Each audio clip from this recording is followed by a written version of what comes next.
Hey guys! Welcome ulit sa John Meme TV. Ako po si Rodolfo Membreve Jr. At isa na namang makabuluhang video ang gagawin natin ngayon. Sa videong ito ay tuturo ko kung paano ma-access yung full admin account ng ating PLDT Huawei router.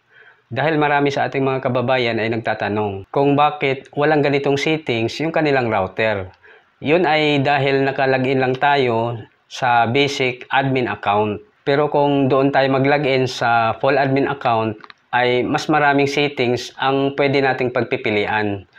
Kaya wag na nating patagalin guys, pero bago ang lahat, wag niyong kalimutang mag-subscribe at mag-like at pindutin ang notification bell upang maging updated kayo sa susunod kong mga uploads na video.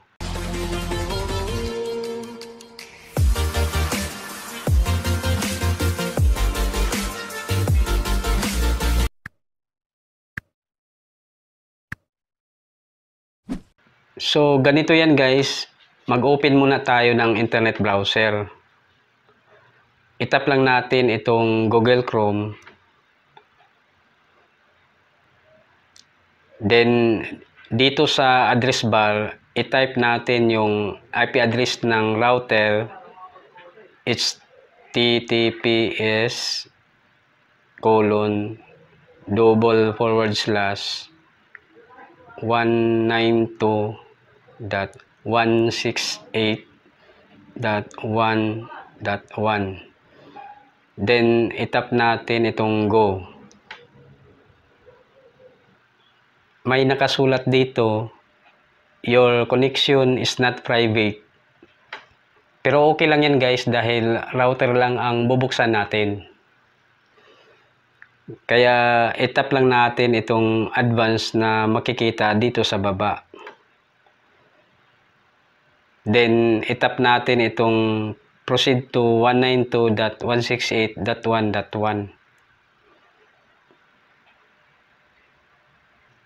So, ito na yung login page ng router.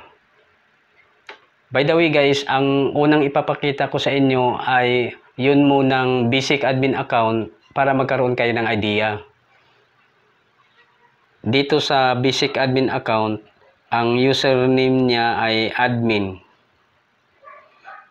At sa password naman, ilagay nyo kung ano yung inyong login password.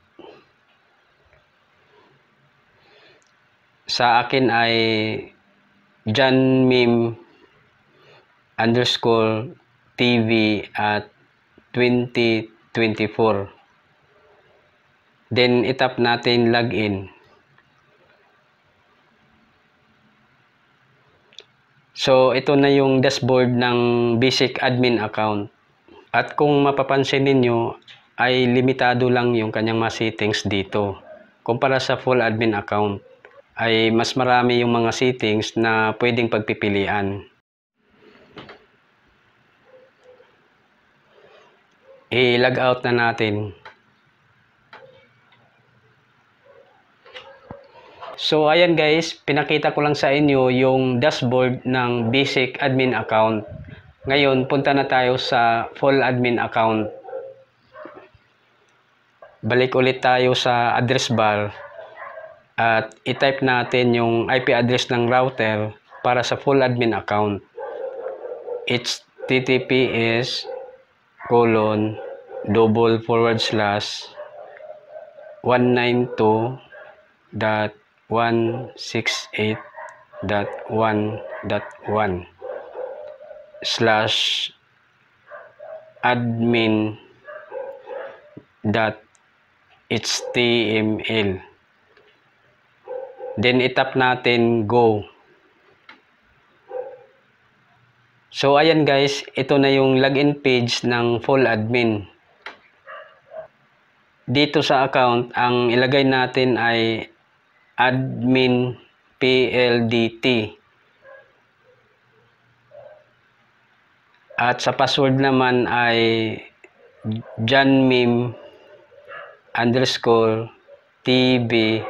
at 2024. Then itap natin itong login. So ayan guys, ito na yung dashboard ng full admin account. At makikita nyo dito na mas marami siyang mga settings kumpara sa basic admin.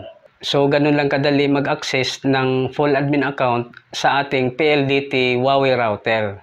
Hanggang dito na lang muna at sana ay nakatulong sa inyo ang video na ito. At huwag niyong kalimutang mag-subscribe at mag-like at pindutin ang notification bell upang maging updated kayo sa susunod kong mga uploads na video. Bye!